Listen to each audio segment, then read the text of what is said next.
옛날 아주 먼 옛날에 호랑이가 담배를 피우고 산천초목이 도란도란 이야기를 나누던 시절이었습니다. 깊고 깊은 상울짜기에 겨울바람이 매섭게 몰아치던 어느 해 눈이 어찌나 많이 내렸는지 온 세상이 하얗게 뒤덮여 길이 어디인지 밭이 어디인지 도무지 분간할 수 없는 날들이 계속되었습니다. 인적조차 끊긴 그 외진 상골 마을 어귀에는 다 쓰러져가는 초가집 한 채가 위태롭게 서 있었는데 지붕의 짚은 썩어 군데군데 빗물이 샜고 담장은 허물어져 짐승들이 제 집처럼 드나들 정도였습니다. 그 낡고 초라한 집주인은 바로 마을 사람들이 김선비라고 부르는 젊은이였는데 그는 비록 가진 것은 없었으나 조상대대로 내려오는 꼿꼿한 선비 정신 하나만큼은 대단한 사람이었습니다. 김선비의 집은 마을에서도 가장 가난하여 굴뚝에서 연기가 나는 날보다 나지 않는 날이 더 많았습니다. 살을 애는 듯한 동지섣달의 칼바람이 문풍지를 사정없이 흔들어대며 방 안으로 들이닥쳐도 김선비는 아랑곳하지 않고 꼿꼿이 앉아 글을 읽곤 했습니다. 방바닥은 냉골이라 얼음장처럼 차가웠고 덮고 있는 이불이라곤 솜이 다 빠져나가 호티불이나 다름없는 얇은 천조각 하나뿐이었습니다. 그래도 김선비는 배고픔과 추위를 잊기 위해 더욱 큰 목소리로 책을 읽어 내려갔는데 그 낭랑한 글 읽는 소리만이 적막한 상골 마을의 밤공기를 가르며 쓸쓸하게 울려 퍼지곤 했습니다. 끼니를 잊지 못하는 날이 허다하여 김선비의 얼굴은 핏기 하나 없이 창백했고 광대뼈가 도드라져 보일 만큼 야위어 있었습니다.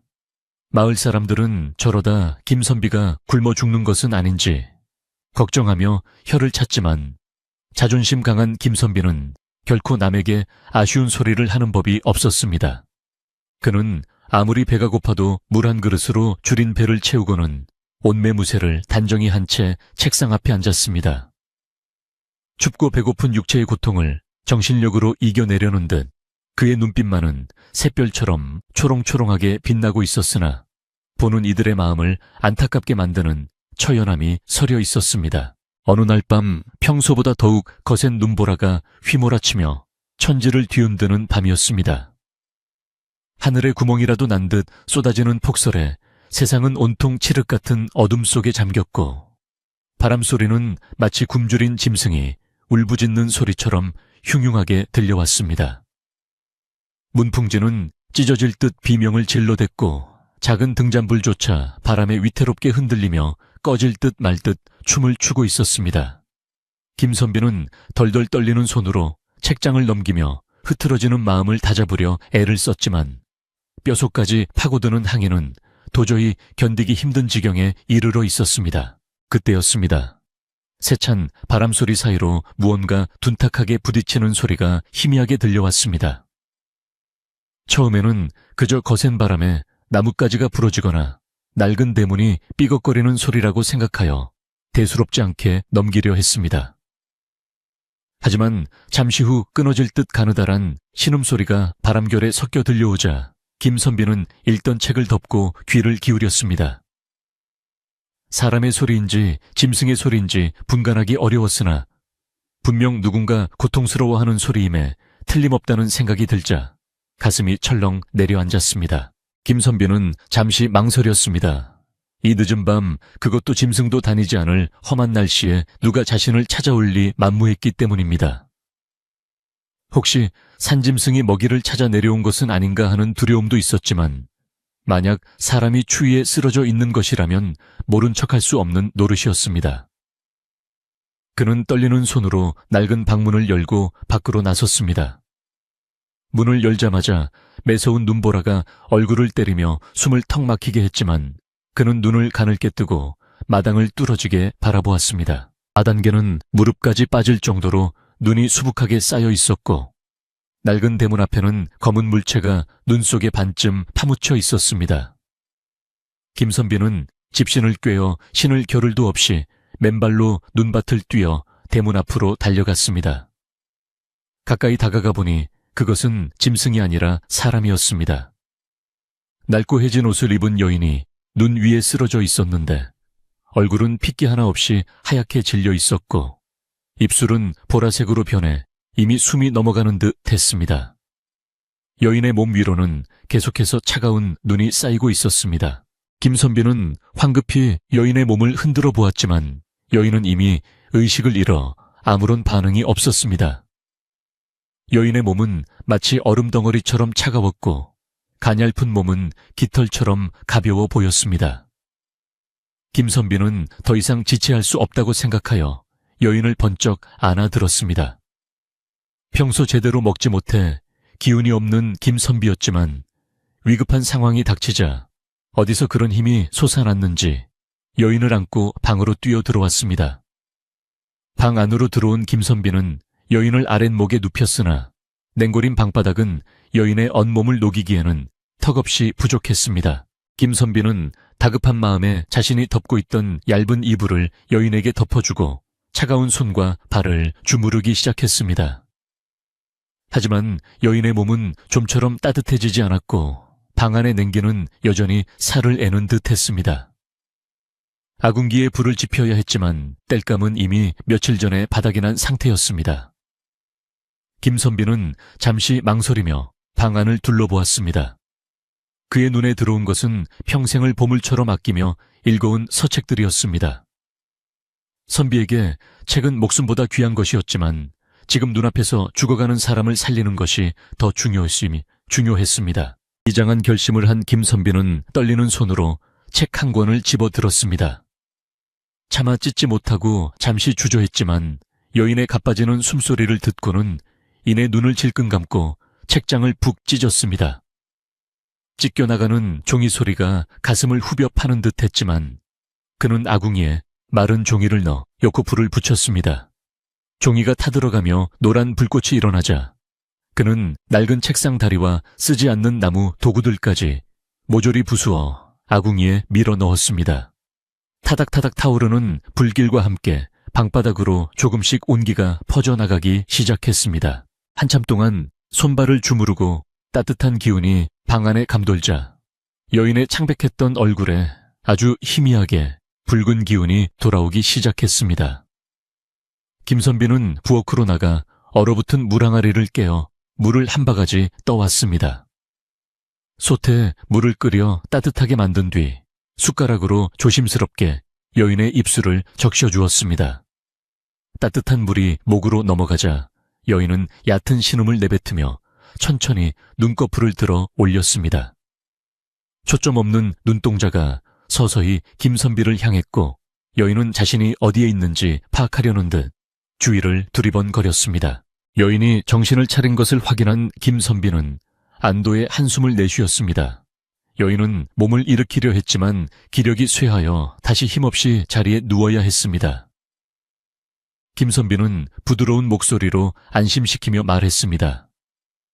걱정하지 마시오. 여기는 내 집이니 안심하고 몸을 녹이시오. 여인은 말할 기운조차 없는 듯 고개만 살짝 끄덕이며 감사의 눈빛을 보냈습니다. 그녀의 눈빛은 깊고 맑았으나 그 안에는 말로 다 할 수 없는 고단함과 슬픔이 담겨 있는 듯 보였습니다. 날이 밝자 눈보라는 거짓말처럼 멈추고 창호지 문 밖으로 환한 햇살이 비쳐들었습니다. 밤새 뜬 눈으로 여인을 간호하던 김선비는 그제야 여인의 모습을 제대로 볼 수 있었습니다. 여인은 허름한 무명옷을 입고 있었고 손과 발은 거친 일을 많이 한 듯 투박하고 상처투성이었습니다. 행색으로 보아 어느 집에서 도망친 여종이거나 오갈 데 없는 떠돌이 신세인 듯 했습니다. 그러나 헝클어진 머리카락 사이로 드러난 얼굴선과 맑은 눈매에는 어딘가 모르게 기품이 서려 있어 보는 이로 하여금 함부로 대할 수 없게 만드는 묘한 분위기가 흘렀습니다. 김선비는 여인에게 무엇이라도 먹여야 기운을 차릴 텐데 쌀독이 텅 비어 있어 난감하기 짝이 없었습니다. 그는 잠시 고민하다가 체면을 구기고 옆집 초의 노인댁으로 향했습니다. 평소 남에게 부탁하는 것을 죽기보다 싫어하는 그였지만 사람 목숨이 달린 일이라 어쩔 도리가 없었습니다. 최 노인은 아침부터 쭈뼛거리는 김선비를 의아하게 생각하면서도 평소 점잖은 그의 성품을 알기에 묻지도 않고 조 한 돛박을 내어주었습니다. 김선비는 연신 고개를 숙여 감사를 표하고는 서둘러 집으로 돌아왔습니다. 서툰 솜씨로 조를 씻어 죽을 끓이는 김선비의 손길은 분주했습니다. 부엌일이라고는 해본 적 없는 그였기에 아궁이 불 조절도 쉽지 않았고 물을 얼마나 넣어야 할지도 막막했지만 정성을 다해 죽을 쑤었습니다. 묽게 끓여진 조죽을 들고 방으로 들어간 김선비는 여인을 부축해 일으켜 앉혔습니다. 김이 모락모락 나는 죽그릇을 받아든 여인의 손이 파르르 떨렸습니다. 그녀는 숟가락을 들 힘도 없어 보여 김선비가 직접 숟가락으로 죽을 떠서 입가에 가져다 주어야 했습니다. 한 숟가락, 두 숟가락 죽이 들어가자 여인의 눈가에 그렁그렁 눈물이 고였습니다. 생면부지의 남에게 그것도 찢어지게 가난한 집에서 귀한 음식을 대접받는다는 사실에 가슴이 먹먹해진 것이었습니다. 여인은 떨리는 목소리로 은혜를 입었습니다. 제 이름은 분이라고 합니다. 라고 겨우 입을 열었습니다. 김선비는 빙그레 웃으며 그저 살아서 다행이요. 이름이 분이라 하였소. 참으로 고운 이름이구려. 하고 답해 주었습니다. 두 사람 사이에는 따뜻한 죽 한 그릇보다 더 훈훈한 온기가 흐르기 시작했습니다. 그로부터 며칠이 지나자 분이는 몸을 추스르고 일어나 앉을 수 있게 되었습니다. 그녀는 자리에 누워있는 동안 김선비의 집안 형편을 낱낱이 살필 수 있었습니다. 천장은 뚫려 하늘이 보일 지경이었고 벽 틈새로는 황소바람이 들어왔으며 부엌에는 쥐들조차 먹을 것이 없어 피해갈 만큼 살림살이가 궁색했습니다. 하지만 그 와중에도 흐트러짐 없이 글을 읽는 김선비의 모습에서 그녀는 어떤 희망을 보았습니다. 분이는 마음속으로 굳은 결심을 하게 되었습니다. 자신의 생명을 구해준 이 은인에게 반드시 보답하겠노라고 말입니다. 분이가 자리에서 일어난 첫날, 그녀는 김선비에게 정중하게 절을 올렸습니다. 선비님 갈 곳 없는 저를 거두어 주시고 목숨을 살려주시니 그 은혜 백골이 진토되어도 잊지 못할 것입니다. 제가 갈 곳이 정해질 때까지 이 집의 굳은 일이라도 도맡아 하며 은혜를 갚게 해 주십시오. 김선비는 손사래를 치며 만류했지만 분이의 눈빛이 너무나 단호하여 거절할 수가 없었습니다. 결국 김선비는 허허 웃으며 누추한 곳이지만 머물고 싶다면 그리하시오 라고 허락하였습니다. 분이가 집안일을 시작하자마자 김선비의 집은 눈에 띄게 달라지기 시작했습니다. 그녀는 우선 너덜너덜해진 문풍지를 밥풀을 이겨 꼼꼼하게 다시 발랐고 마당에 굴러다니던 돌들을 모아 무너진 담장을 임시로라도 메웠습니다. 그리고 산에 올라가 마른 나무를 한 짐 가득 해다가 마루 밑에 차곡차곡 쌓아두었습니다. 땔감이 넉넉해지자 냉골이던 방바닥에는 훈훈한 기운이 감돌았고 김선비는 더 이상 손을 호호 불어가며 책을 읽지 않아도 되었습니다. 여인의 손길이 닿는 곳마다 죽어있던 집안에 생기가 돌기 시작했습니다. 어느 날 분이는 김선비에게 낡은 옷을 내어달라고 청했습니다. 김선비가 입고 있던 옷은 여기저기 기운 자국이 선명하고 소매 끝이 다해진 볼품없는 것이었습니다. 분이는 바느질 도구를 빌려 밤새도록 옷을 고쳐주었습니다. 낡은 천조각을 덧대어 꿰맸지만 그녀의 바느질 솜씨가 어찌나 정갈하고 꼼꼼한지 마치 새 옷처럼 깔끔하게 변모했습니다. 아침에 깨끗하게 손질된 옷을 받아든 김선비는 감탄을 금치 못하며 분이의 솜씨를 칭찬했습니다. 분이는 그저 수줍게 웃으며 고개를 숙일 뿐이었습니다. 분이는 단순히 집안일만 잘하는 것이 아니었습니다. 그녀는 눈 덮인 산속을 뒤져 남들은 거들떠보지도 않는 풀뿌리와 나무 껍질을 캐오곤 했습니다.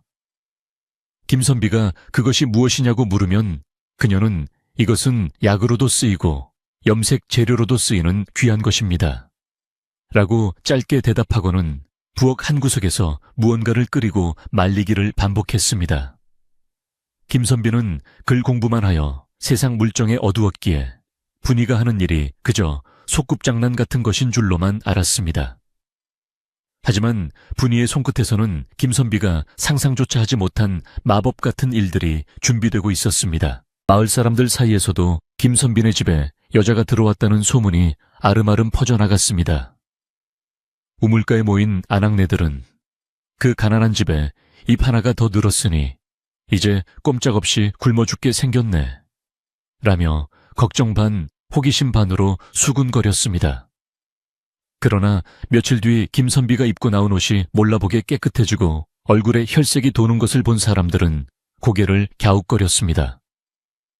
다 쓰러져 가던 초갓집에서 윤기가 흐르기 시작했다는 사실은 마을 사람들에게 큰 이야깃거리가 되었고 이것은 앞으로 닥쳐올 거대한 사건의 서막에 불과했습니다. 차가웠던 겨울바람이 서서히 물러가고 산골짜기마다 향긋한 봄 기운이 아지랑이처럼 피어오르기 시작할 무렵 김선비의 초가집은 예전과는 전혀 다른 모습으로 변모해 있었습니다. 겨우내 쌓여있던 눈이 녹아 처마 밑으로 맑은 물방울이 똑똑 떨어지는 소리가 마치 옥굿을 굴러가는 소리처럼 경쾌하게 들렸고 마당 구석구석에는 파릇파릇한 새싹들이 수줍게 고개를 내밀고 있었습니다.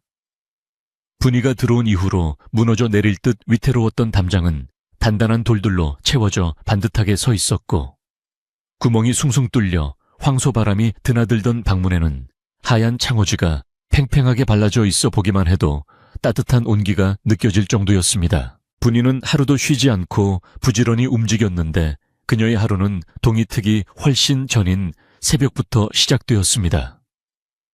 마을 사람들이 아직 깊은 잠에 빠져 있을 때 분이는 조용히 일어나 부엌으로 나가 아궁이에 불을 지피고 정화수를 떠놓고 기도를 올렸습니다.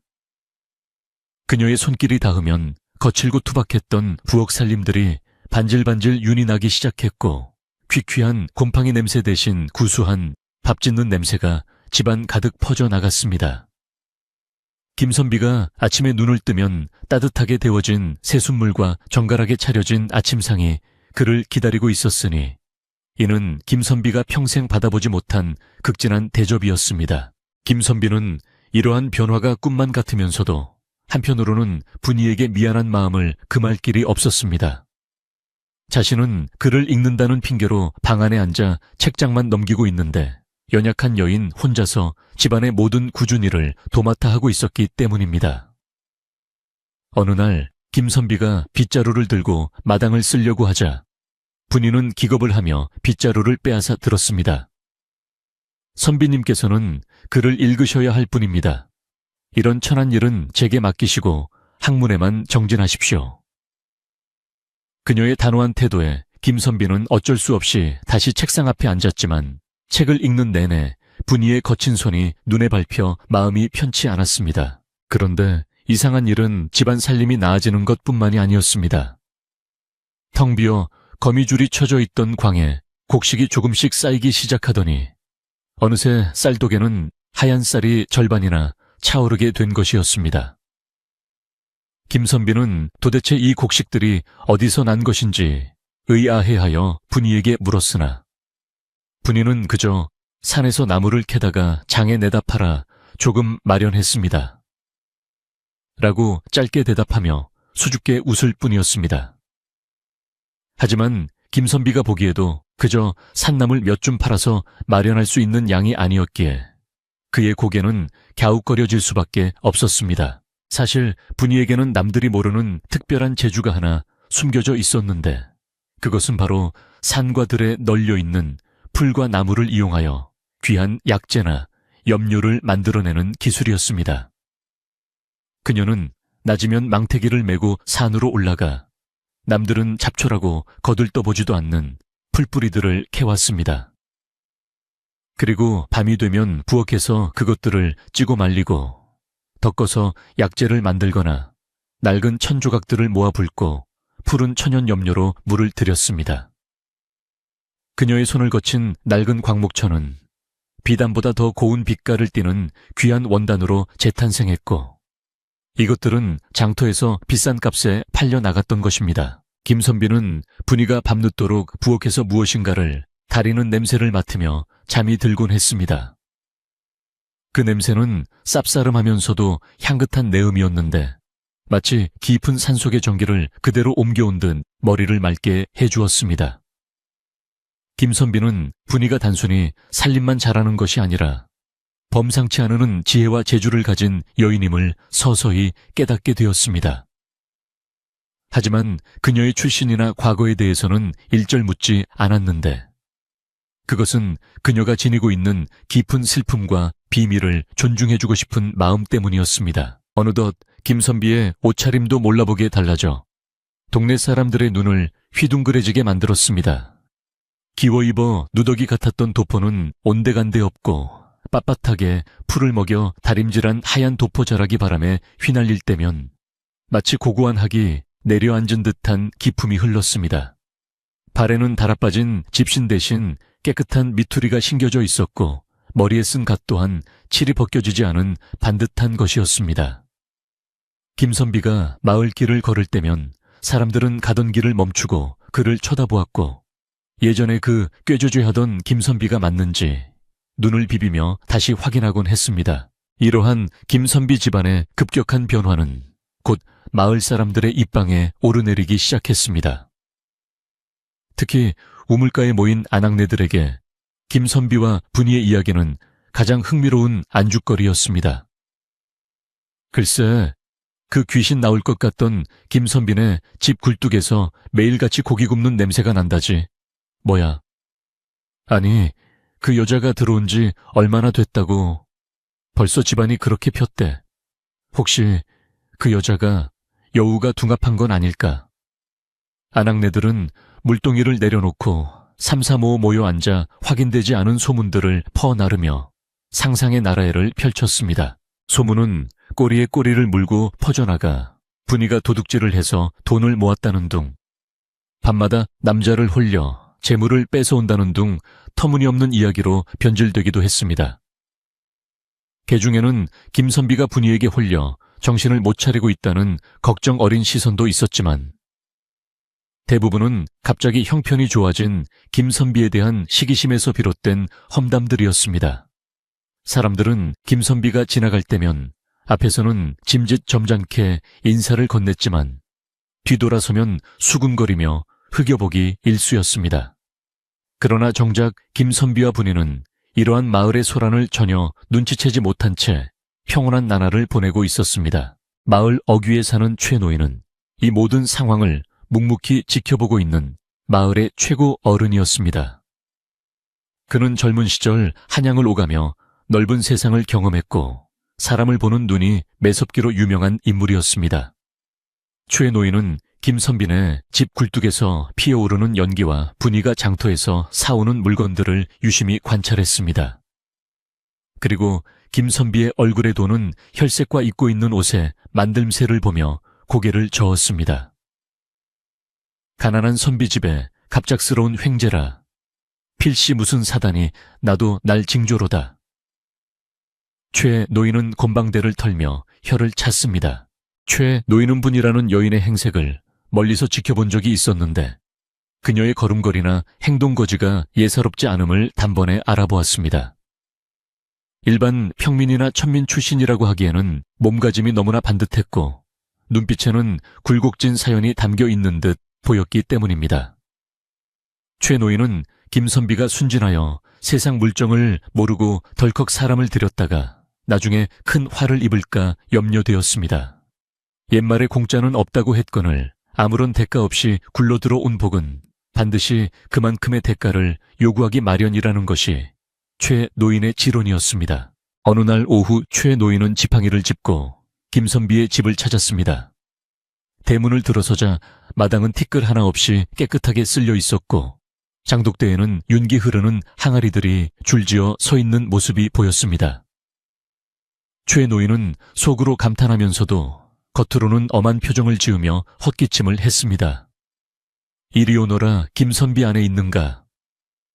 인기척을 들은 김선비가 방문을 열고 황급히 뛰어나와 깍듯이 예를 갖추어 맞이했습니다. 어르신께서 누추한 곳까지 어인 걸음이십니까? 어서 안으로 드시지요. 김선비는 최 노인을 방으로 모시고 분이를 불러 다과상을 내오게 했습니다. 잠시 후 분이가 들고 들어온 찻상에는 은은한 향이 나는 차와 정갈하게 빚은 다식이 놓여 있었습니다. 최 노인은 차를 한 모금 마시고는 그 깊은 맛에 놀랐지만 내색하지 않고 찻잔을 내려놓으며 김선비의 눈을 똑바로 응시했습니다. 방 안에는 잠시 어색한 침묵이 흘렀고 긴장감이 감돌았습니다.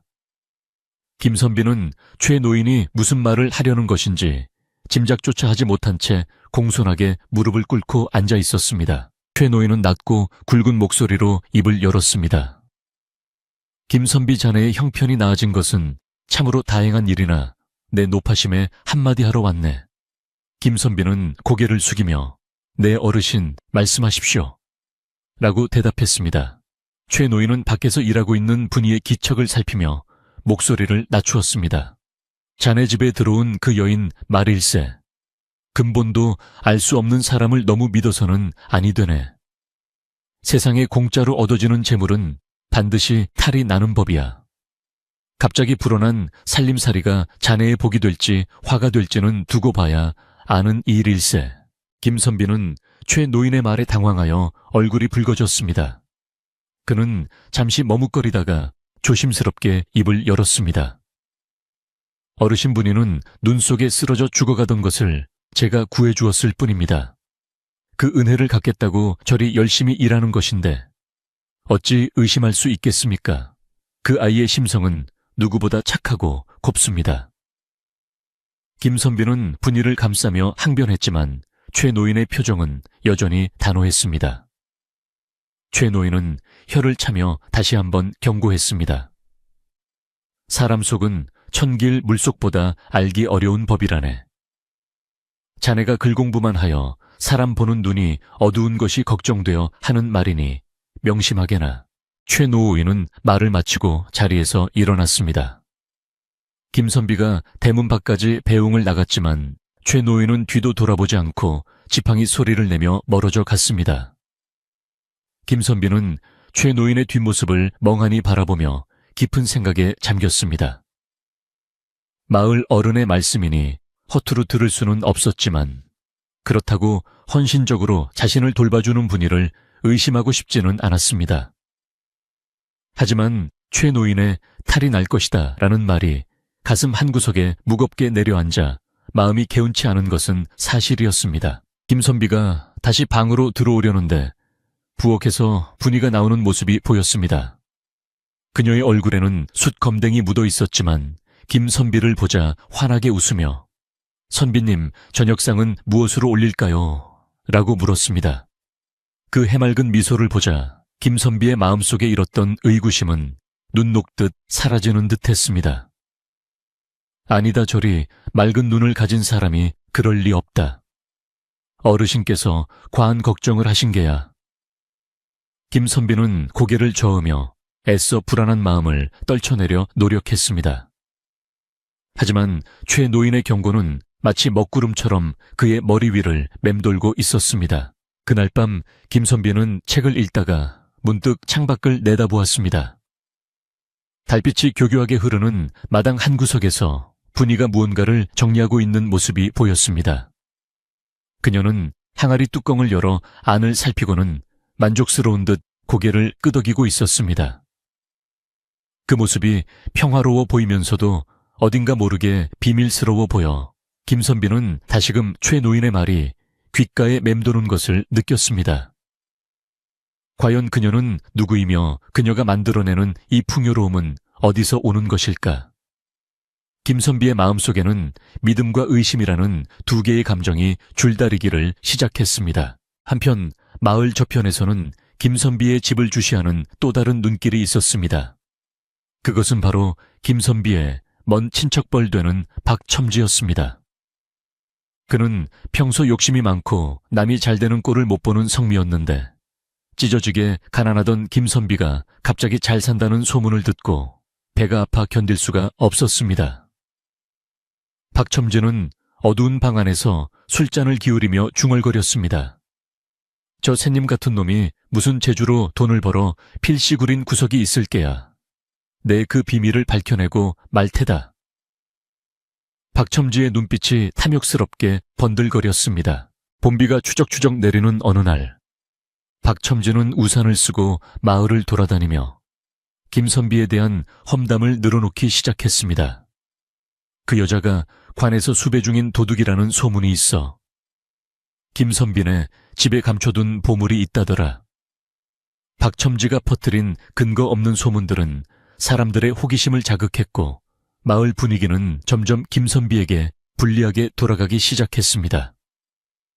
사람들은 김선비의 집 앞을 지날 때마다 힐끔거리며 수군댔고 분이가 장터에 나가면 상인들조차 그녀를 피하는 기색이 역력했습니다. 분이는 마을 사람들의 달라진 태도를 느꼈지만 내색하지 않고 묵묵히 자신의 할 일만 했습니다. 그녀는 김선비가 이러한 소문 때문에 상처받지 않도록 더욱 정성을 다해 그를 보필했습니다. 하지만 그녀의 표정에는 어두운 그림자가 드리워져 있었고 밤늦게까지 잠들지 못하고 뒤척이는 날이 많아졌습니다. 그녀는 알고 있었습니다. 자신의 존재가 김선비에게 짐이 될 수도 있다는 것을, 그리고 언젠가는 자신의 과거를 밝혀야 할 날이 올지도 모른다는 것을 직감하고 있었습니다. 어느 날 저녁 김선비는 저녁상을 물리고 분이를 조용히 불렀습니다. 분이, 야, 할 말이 있으니 잠시 앉거라. 분이는 단정하게 앉아 김선비의 말을 기다렸습니다. 김선비는 한참 동안 뜸을 들이더니 어렵게 입을 열었습니다. 마을에 너와 나에 대한 좋지 않은 소문이 돌고 있는 것을 아느냐? 분이는 고개를 숙인 채 조용히 대답했습니다. 네, 알고 있습니다. 선비님께 심려를 끼쳐드려 송구합니다. 김선비는 그녀의 떨리는 어깨를 보며 안쓰러운 마음이 들었지만 집안의 가장으로서 짚고 넘어가야 할 문제였습니다. 나는 너를 믿는다. 하지만 사람들의 입을 막으려면 네가 하는 일에 대해 조금 더 명확히 알 필요가 있겠구나. 네가 가져오는 재물들이 부정한 것이 아니라는 것을 나에게 말해줄 수 있겠느냐. 김선비의 물음에 분이는 고개를 들어 그를 바라보았습니다. 그녀의 눈에는 눈물이 가득 고여 있었지만 눈동자는 흔들리지 않았습니다. 선비님 때가 되면 모든 것을 말씀드리겠습니다. 하지만 맹세코 부정한 짓은 저지르지 않았으니 저를 믿고 조금만 더 기다려 주십시오. 그녀의 간곡한 부탁에 김선비는 더 이상 다그칠 수가 없었습니다. 집안에는 무거운 침묵이 감돌았고 밖에서는 비바람이 몰아치며 창문을 덜컹거리게 만들었습니다. 마치 곧 닥쳐올 폭풍우를 예고하듯 김선비의 집을 둘러싼 공기는 위태롭고 불안하기만 했습니다. 박첨지의 탐욕스러운 계획은 착착 진행되고 있었고 최 노인의 우려 섞인 경고는 현실이 되어 다가오고 있었습니다. 과연 김선비와 분이는 이 위기를 극복하고 다시 평온을 찾을 수 있을지, 아니면 거짓된 소문에 휩쓸려 모든 것을 잃게 될지 아무도 알 수 없는 밤이 깊어가고 있었습니다. 여름의 뜨거운 볕이 산골 마을을 내리쬐기 시작하자 온 산천은 짙은 초록빛으로 물들었고 매미소리가 귓전을 때릴 듯 이때 요란하게 울려 퍼졌습니다. 그동안 김선비의 집은 마을 사람이라면 누구나 부러워할 만큼 번듯한 기와집, 부럽지 않은 모양새를 갖추게 되었습니다. 마당 한편에는 닭들이 한가롭게 모이를 쪼고 있었고 외양간에는 윤기 흐르는 누런 암소 한 마리가 들어와 여물을 씹고 있었으니 불과 1년 전만 해도 폐가나 다름없던 곳이라고는 믿기지 않을 정도의 변화였습니다. 이제 김선비의 집 밥상에는 윤기가 자르르 흐르는 흰 쌀밥과 고깃국이 끊이지 않고 올라왔고 김선비가 입는 모시옷은 잠자리 날개처럼 고와서 보는 이들의 감탄을 자아내기에 충분했습니다. 하지만 호사다마라고 했던가 김선비의 살림이 넉넉해졌다는 소문은 꼬리에 꼬리를 물고 산 넘고 물 건너 먼 친척인 박첨지의 귀에까지 들어가고 말았습니다. 박첨지는 김선비와는 10촌도 넘는 먼 친척으로 평소에는 김선비가 굶어 죽든 말든 거들떠보지도 않던 위인이었습니다. 그는 욕심이 많고 성정이 포악하여 남의 떡이 커 보이면 뺏어서라도 가져야 직성이 풀리는 고약한 심보를 가진 자였습니다. 김선비가 벼락부자가 되었다는 소문을 들은 박첨지는 배가 아파 며칠 밤을 설치다가 마침내 흑심을 품고 김선비의 마을을 찾아오게 되었습니다. 박첨지가 김선비의 대문 앞에 당도했을 때 그의 눈은 탐욕으로 이글거리고 있었습니다. 튼튼하게 고쳐진 대문과 마당에 가득한 살림살이를 훑어보는 그의 눈길은 마치 먹잇감을 노리는 뱀의 눈과 같았습니다. 이게 다 웬 호사란 말인가 찢어지게 가난하던 김선비 놈이 무슨 수로 이런 재물을 모았단 말이지.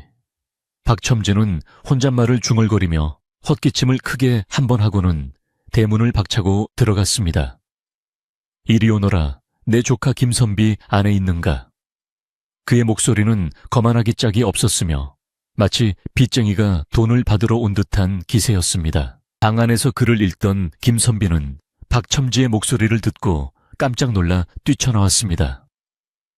10년 넘게 왕래가 없던 친척이 갑작스레 찾아왔으니 당황스러울 만도 했지만 김선비는 예의를 갖추어 박첨지를 맞이했습니다. 아저씨, 이게 웬일이십니까? 그간 강령하셨는지요? 김선비가 허리를 굽혀 인사했지만 박첨지는 거들먹거리며 대청마루에 털썩 주저앉았습니다. 허러허, 자네가 잘 산다는 소문을 듣고 내 축하해주러 왔네. 듣던 대로 집안 꼴이 제법 사람 사는 곳 같구만 그래. 박첨지의 말투에는 비아냥거림이 가득 섞여 있었습니다. 김선비는 분이를 불러 주안상을 내오라 일렀습니다. 잠시 후 분이가 정성스럽게 차려낸 술상을 들고 들어오자 박첨지의 눈이 분이의 얼굴과 옷매무새에 꽂혔습니다. 분이는 단정한 옥색 저고리를 입고 있었는데 그 태도가 얌전하면서도 기품이 있어 천한 여종 같아 보이지 않았습니다. 박첨지는 술잔을 단숨에 비우고는 젓가락으로 안주를 휘저으며 퉁명스럽게 물었습니다. 이 여인이 자네 살림을 맡아준다는 그 여인인가 꼴을 보니 예산에게는 아닌 듯 싶은데 어디서 굴러들어 온 물건인고. 다 주시까. 김선비는 박첨지의 무례한 언사에 기분이 상했지만 꾹 참고 대답했습니다. 지난 겨울 눈 속에 쓰러져 있던 것을 제가 구해주었습니다. 그 은혜를 갚는다며 저희 집 살림을 도와주는 고마운 사람입니다. 그러자 박첨지는 코웃음을 치며 탁자를 내리쳤습니다. 고마운 사람 자네는 세상 물정을 몰라도 너무 모르는군. 산속에서 주워온 근본 없는 계집이 무슨 재주로 이런 큰 돈을 만진단 말인가. 필시 도둑질을 했거나 관에서 쫓기는 죄인일게야. 자네 이러다가 패가 망신하고 싶어 환장했는가. 박첨지는 노골적으로 분이를 의심하며 김선비를 몰아세웠습니다. 박첨지의 큰 소리에 부엌에 있던 분이의 손이 잠시 멈칫했습니다.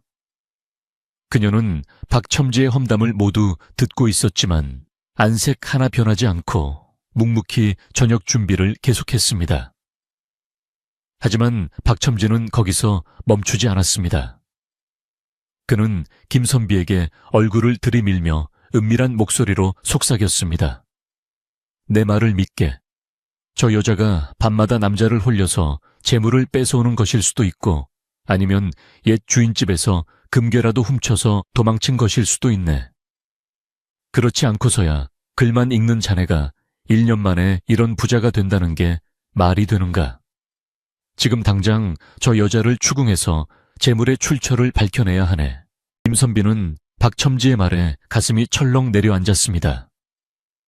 평소 자신도 분이의 재주가 신통방통하다고 생각하면서도 한편으로는 그 많은 재물이 어디서 솟아나는지 의구심을 품고 있었기 때문입니다.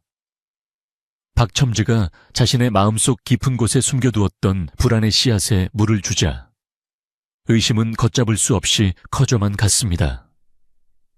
김선비의 흔들리는 눈빛을 포착한 박첨지는 회심의 미소를 지으며 쐐기를 박았습니다. 자네가 차마 못하겠다면 내 대신 해주지. 저 창고 문을 열어보게. 거기에 훔친 물건이 가득할지 누가 아는가. 박첨지는 자리에서 벌떡 일어나 마당 한구석에 있는 창고 쪽으로 성큼성큼 걸어갔습니다. 김선비가 말릴 새도 없이 박첨지는 창고 문고리를 잡아당겼습니다. 하지만 창고 문은 굳게 잠겨 있어 꿈쩍도 하지 않았습니다. 박첨지는 씩씩거리며 소리를 질렀습니다. 이복의 여기 열쇠를 내놓아라. 안에 무엇을 숨겨놓았기에 문을 잠가두었느냐. 떳떳하다면 당장 문을 열어보란 말이다. 박첨지의 고함 소리에 마을 사람들 몇몇이 담장 너머로 고개를 기웃거리기 시작했습니다. 그때 부엌에서 분이가 조용히 걸어 나왔습니다. 그녀는 박첨지 앞을 가로막으며 차분하지만 단호한 목소리로 말했습니다. 어르신, 이곳은 주인 어른의 허락 없이는 누구도 들어갈 수 없는 곳입니다. 비록 친척 어르신이라 할지라도 남의 집 창고를 함부로 열어보려 하시는 것은 도리에 어긋나는 일입니다. 분이의 눈빛은 서슬퍼런 칼날처럼 매서웠고 기세등등하던 박첨지조차 순간적으로 움찔하여 뒤로 물러설 수밖에 없었습니다.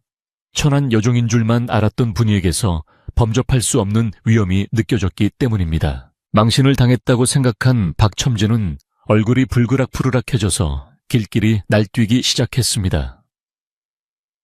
이 앙큼한 년이 어디서 감히 어른 앞을 가로막느냐. 내년이 문을 열지 못하는 것을 보니 필시 구린 구석이 있는 게 분명하구나. 내 오늘 당장 관에 가서 너를 고발할 것이다.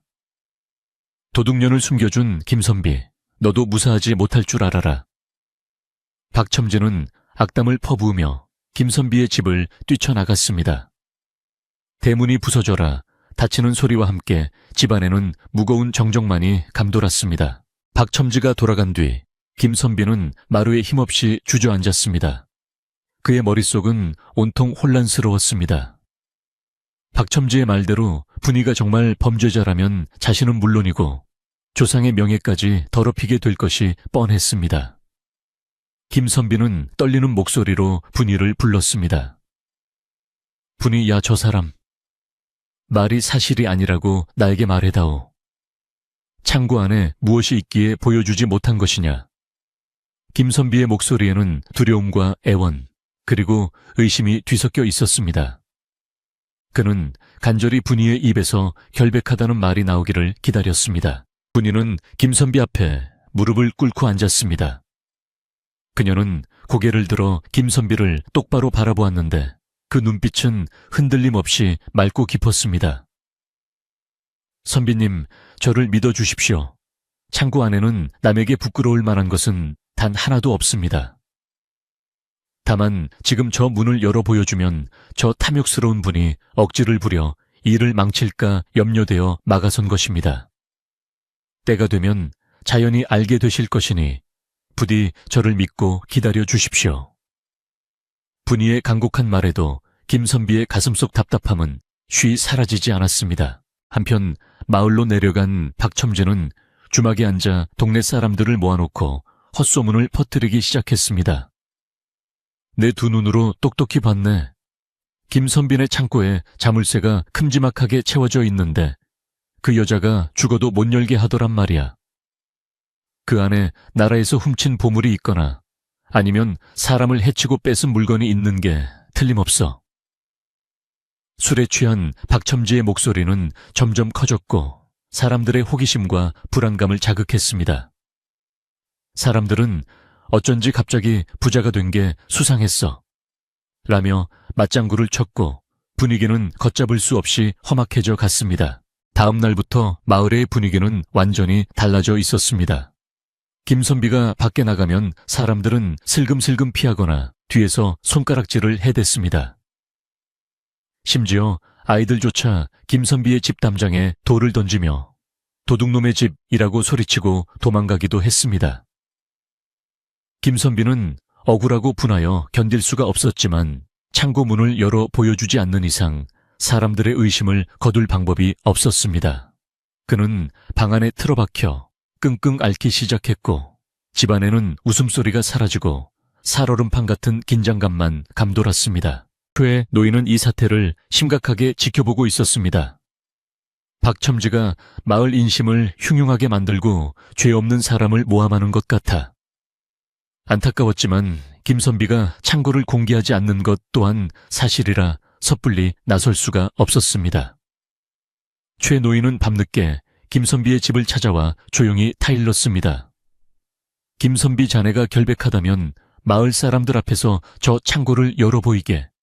그렇지 않으면 자네는 이 마을에서 더 이상 살 수 없게 될 걸세. 최 노인의 충고는 현실적이고도 뼈아픈 것이었습니다. 김선비는 아무 말도 못하고 고개만 떨구었습니다. 그날 밤 김선비는 잠을 이루지 못하고 마당을 서성였습니다. 달빛 아래 굳게 잠긴 창고문이 마치 거대한 괴물처럼 느껴졌습니다. 저 문만 열면 모든 것이 해결될까? 아니면 정말 분이가 숨겨온 끔찍한 진실이 드러날까? 김선비는 두려움에 떨며 분이가 잠든 방 쪽을 바라보았습니다. 그때 방문이 열리고 분이가 나왔습니다. 그녀는 손에 작은 열쇠 꾸러미를 쥐고 있었습니다. 달빛을 받은 그녀의 얼굴은 비장해 보였고 마치 전쟁터에 나가는 장수처럼 결의에 차 있었습니다. 선비님, 내일 날이 밝으면 박첨지 어르신과 마을 사람들을 모두 마당으로 부르십시오. 분이의 목소리는 차분했습니다. 김선비가 놀라서 되물었습니다. 이제 진실을 밝힐 생각이냐? 분이는 고개를 끄덕였습니다. 네, 더 이상 피할 수 없게 되었습니다. 내일 모든 것을 보여드리겠습니다. 다만 어떤 일이 있어도 놀라지 마시고 저를 지켜봐 주십시오. 분이는 김선비의 손에 열쇠를 쥐어주며 따뜻하게 감싸 쥐었습니다.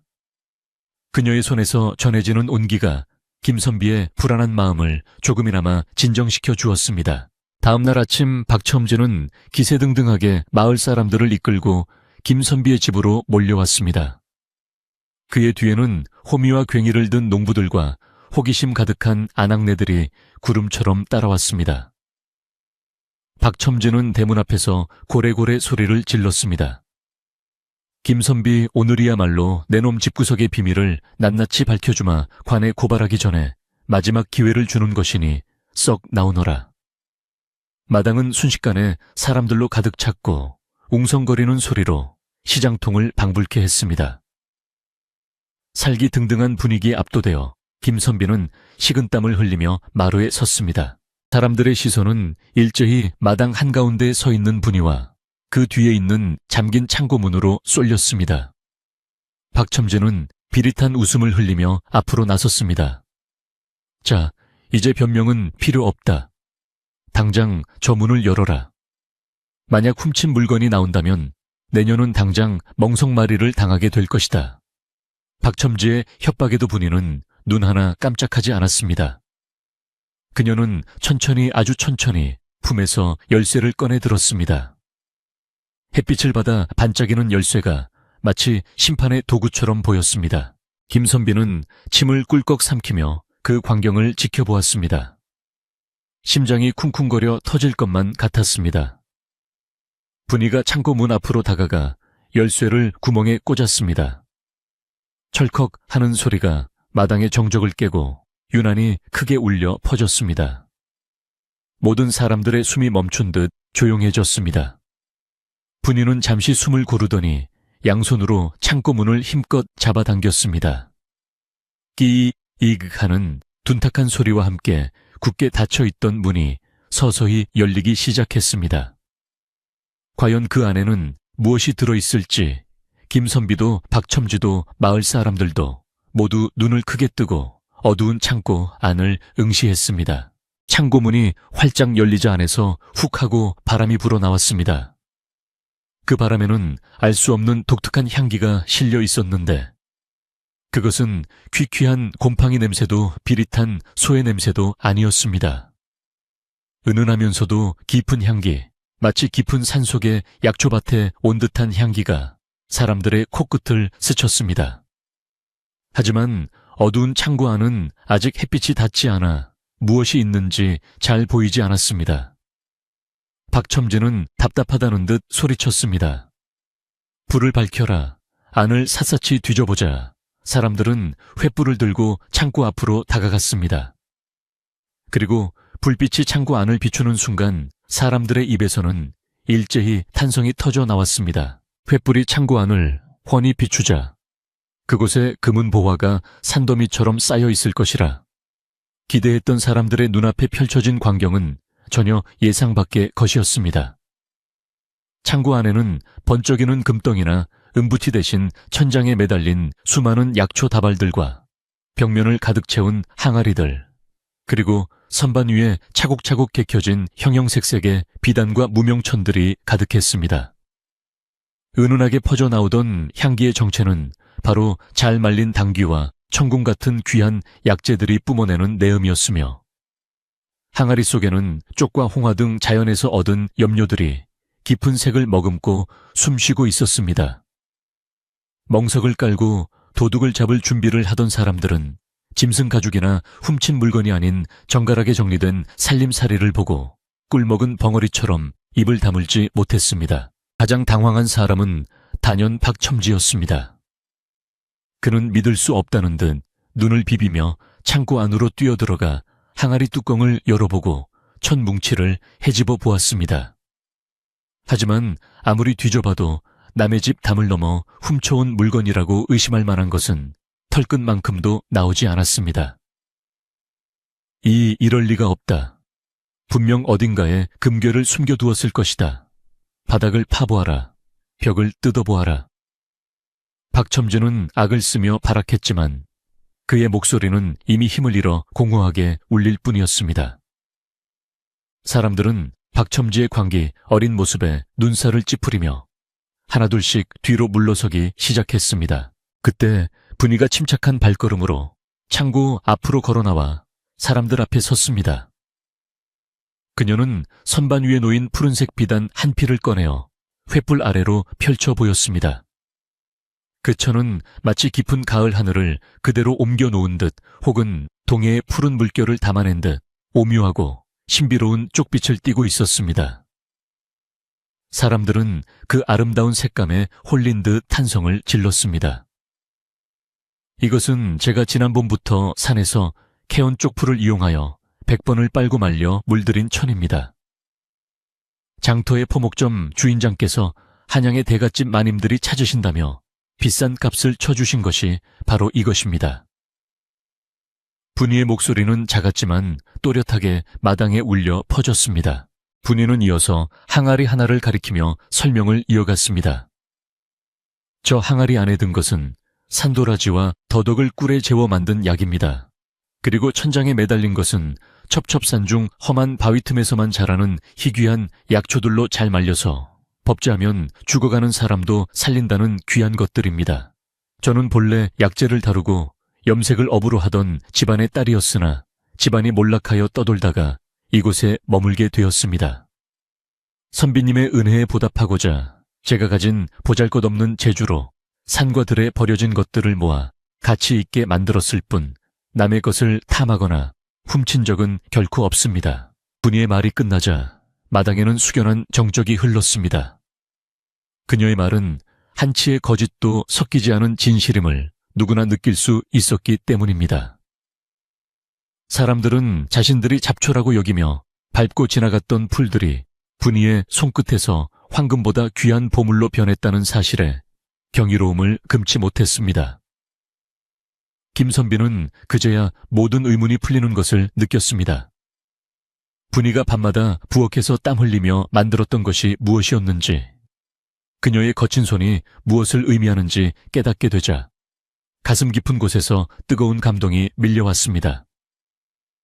그는 분이를 의심했던 자신이 부끄러워 고개를 들 수가 없었습니다. 지팡이를 짚고 이 광경을 지켜보던 최 노인이 앞으로 나서며 박첨지를 향해 호통을 쳤습니다.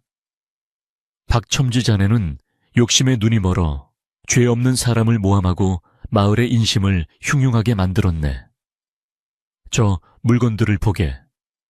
저것은 훔친 것이 아니라 땀과 정성으로 만들어낸 예술품일세. 자네 눈에는 저 귀한 땀방울이 보이지 않는가?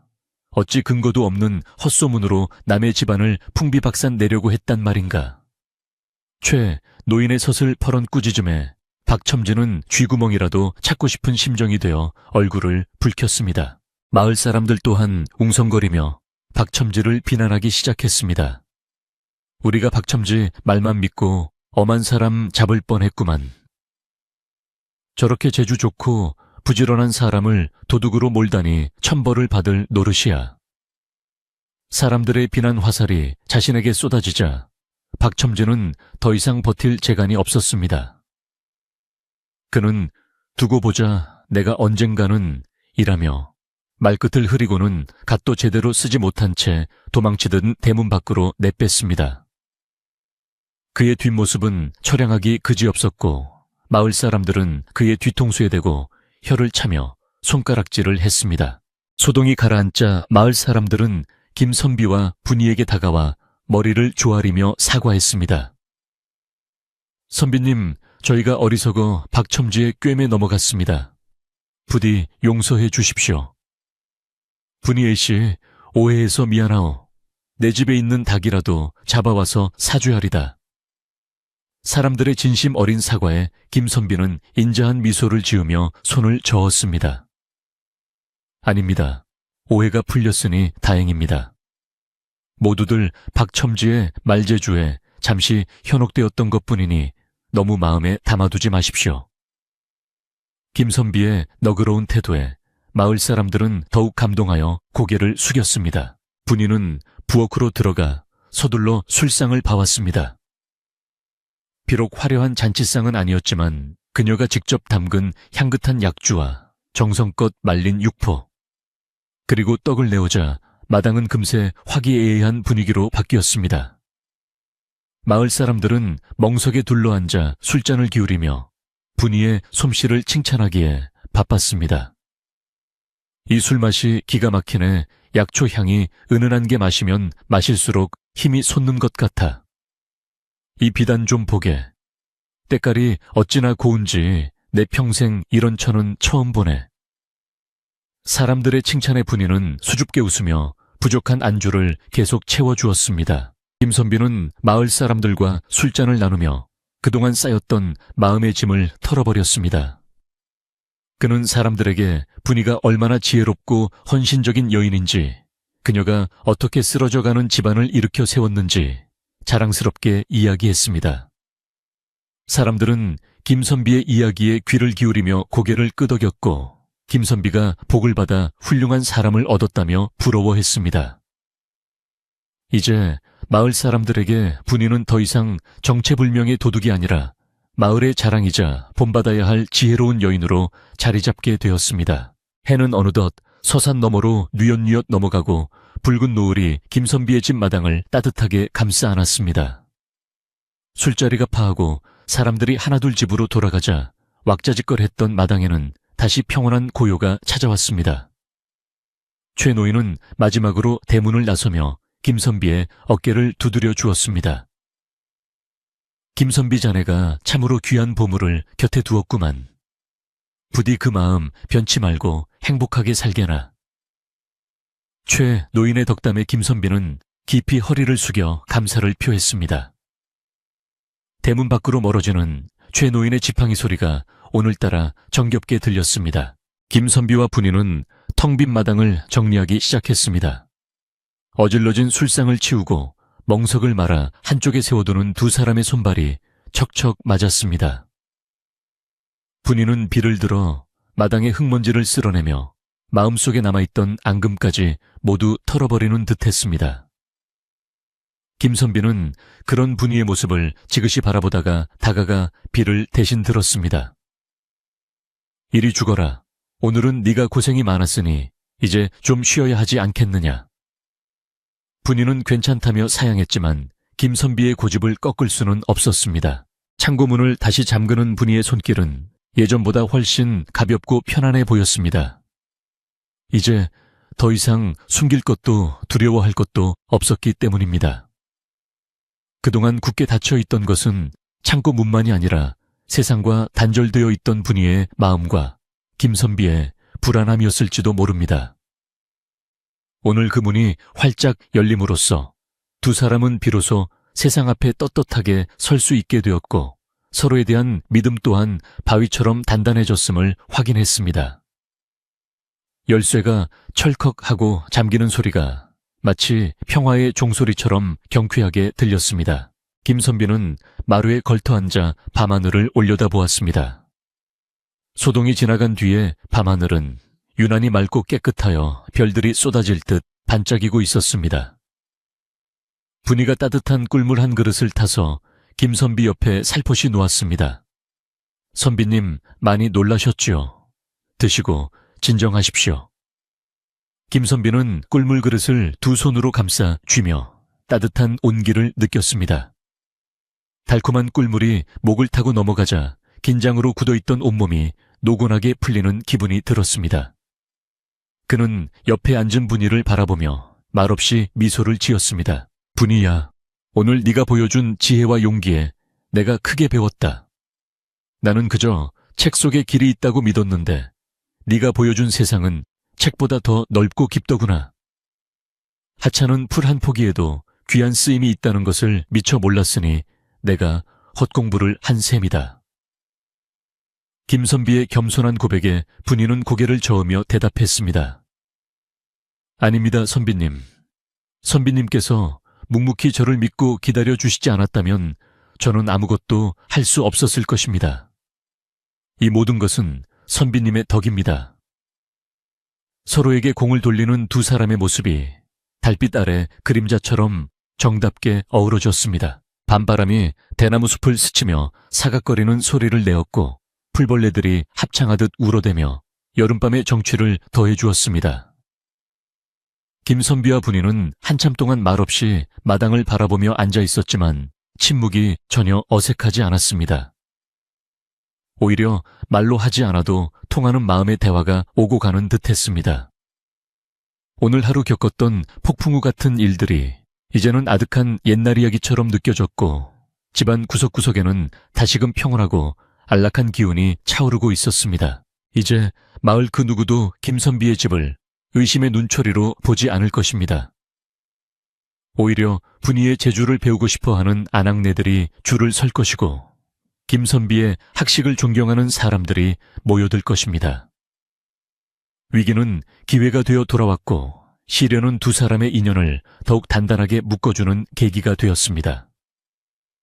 낡은 초가집에서 시작된 인연이 이제는 그 어떤 풍패도 흔들리지 않는 튼튼한 뿌리를 내리게 된 것입니다.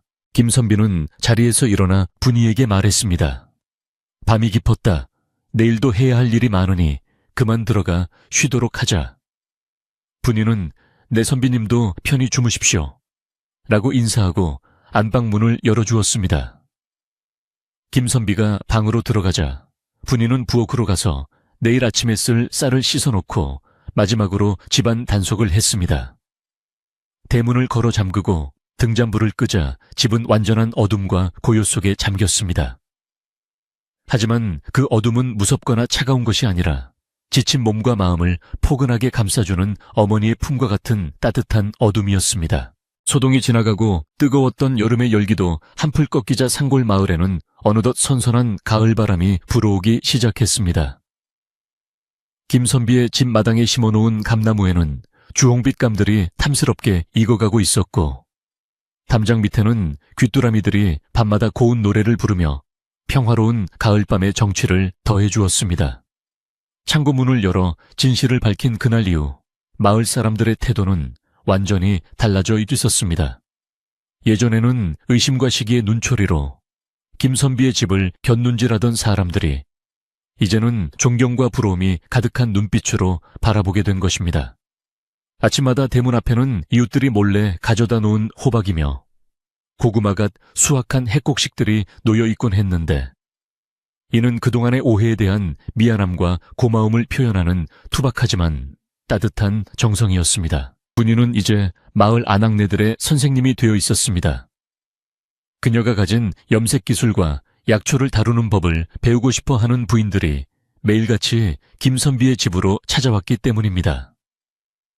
분이는 귀찮은 내색 하나 없이 마당에 멍석을 깔고 앉아 아낙네들에게 쪽물을 드리는 법 산에서 캔 나물을 맛있고 몸에 좋게 말리는 법 등을 친절하게 가르쳐 주었습니다. 분이의 손을 거치면 칙칙하던 무명천이 고운 옥색으로 변하고 흔한 풀포기가 향긋한 차로 변하는 것을 보며 마을 사람들은 연신탄성을 질렀습니다. 김선비의 집은 단순히 부잣집이 아니라 마을 전체에 새로운 기술과 활력을 불어넣는 배움터가 되어가고 있었습니다. 김선비 또한 예전에 위축되었던 모습은 온데간데 없이 당당하고 여유로운 모습으로 변모했습니다. 이제는 쌀떡 걱정, 땔감 걱정을 하지 않아도 되었기에 그는 오로지 학문에만 전념할 수 있었습니다. 사랑방에서 들려오는 김선비의 글 읽는 소리는 예전보다 훨씬 힘차고 낭랑하여 듣는 이로 하여금 저절로 마음을 차분하게 만들었습니다. 마을의 아이들은 서당 훈장님보다 김선비를 더 따르며 글을 배우러 찾아왔고, 김선비는 아이들에게 글자만 가르치는 것이 아니라 사람으로서 지켜야 할 도리와 예절을 가르치며 진정한 스승의 면모를 갖추어 나갔습니다. 그의 명성은 이웃 마을에까지 퍼져나가 멀리서도 김선비에게 가르침을 청하러 오는 선비들의 발길이 끊이지 않았습니다. 어느 맑은 가을날 김선비는 분이를 데리고 뒷산에 올랐습니다. 단풍이 울긋불긋하게 물든 산길을 걸으며 두 사람은 그동안 나누지 못했던 깊은 이야기를 도란도란 나누었습니다. 김선비가 먼저 입을 열었습니다.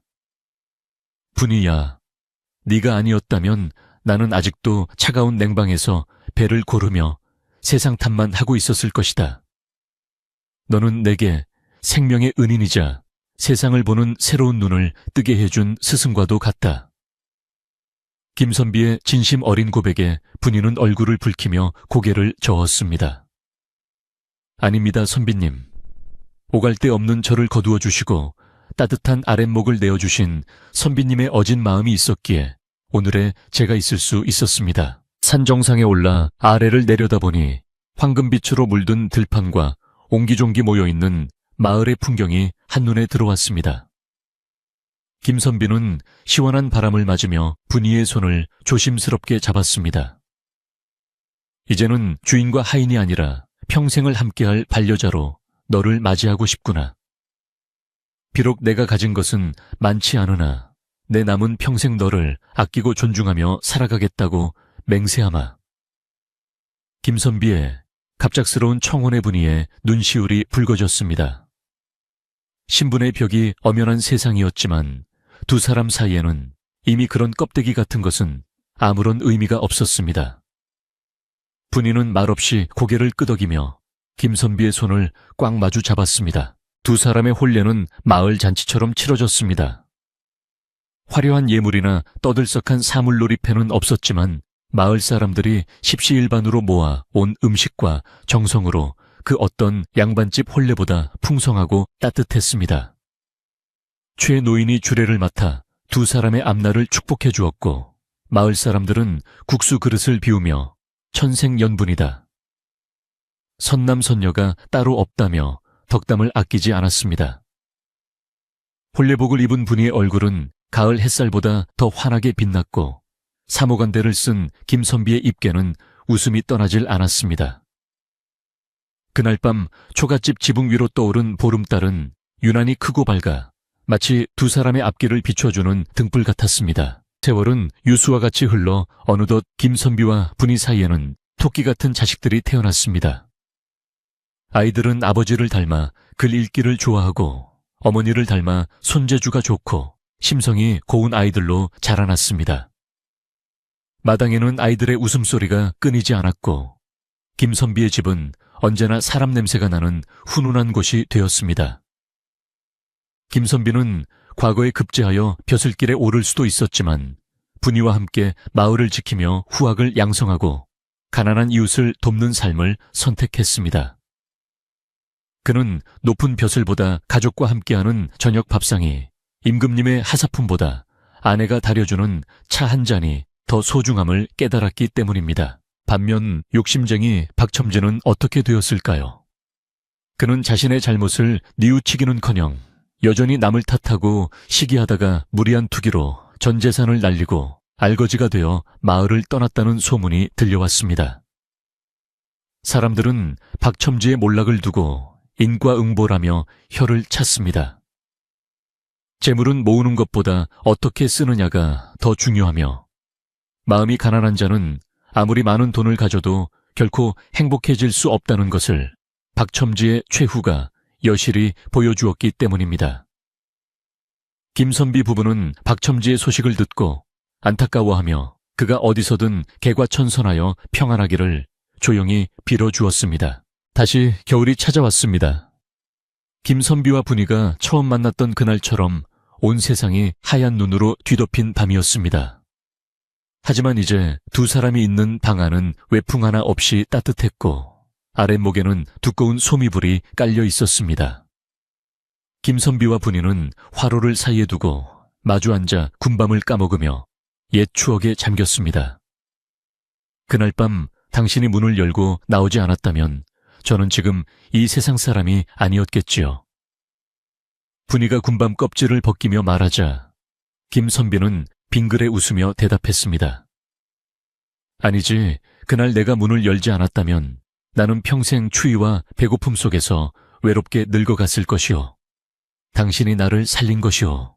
창밖에는 한방눈이 소리 없이 내리고 방 안에는 화로의 숯이 타닥타닥 타오르는 소리만 들려왔습니다. 김선비는 서한 위에 놓인 책을 덮고 분이의 얼굴을 지그시 바라보았습니다. 세월의 흐름 속에 눈가에는 잔주름이 잡혔지만 그녀의 눈빛은 여전히 맑고 깊은 호수 같았습니다. 김선비는 생각했습니다. 진정한 부자는 곳간의 곡식을 가득 채운 사람이 아니라 마음을 나눌 수 있는 소중한 사람과 함께 따뜻한 밥 한 끼를 먹을 수 있는 사람이라고 말입니다. 그는 지금 이 순간 세상 그 어느 왕후장상도 부럽지 않은 가장 행복한 사람이었습니다. 밤이 깊어가자 아이들도 모두 잠이 들고 집안은 고요한 정적 속에 잠겼습니다. 김선비는 자리에서 일어나 창문을 살짝 열어보았습니다. 차가운 밤 공기가 훅 끼쳐왔지만 그 상쾌함이 오히려 머리를 맑게 해주었습니다. 눈 덮인 마당은 달빛을 받아 은색으로 반짝이고 있었고 멀리서 들려오는 풍경 소리는 자장가처럼 은은하게 울려 퍼졌습니다. 내일 아침에는 아이들과 눈싸움을 해야겠구려. 김선비가 혼잣말처럼 중얼거리자 분이는 미소를 지으며 이불을 펴주었습니다. 그러시려면 어서 주무셔야지요. 밤이 늦었습니다. 김선비는 자리에 누워 따뜻한 이불 속으로 몸을 밀어 넣었습니다. 옆에 누운 분이의 고른 숨소리가 들려오자 마음이 더없이 편안해졌습니다. 그는 눈을 감으며 지난날의 고단했던 삶과 지금의 행복을 감사한 마음으로 되새겼습니다. 착한 마음을 잃지 않고 살아가면 언젠가는 반드시 복이 찾아온다는 옛 어른들의 말씀이 결코 틀린 말이 아님을 그는 온몸으로 느끼고 있었습니다. 내일 아침 눈을 뜨면 또다시 평범하지만 기적 같은 하루가 시작될 것입니다. 따뜻한 햇살이 창호지 문을 비추고 구수한 된장국 냄새가 코끝을 간지리는 그런 행복한 하루 말입니다. 바람이 자고 눈발도 잦아든 깊은 밤 김선빈의 집 굴뚝에서는 얇은 연기가 피어오르다 밤하늘로 흩어져 갔습니다.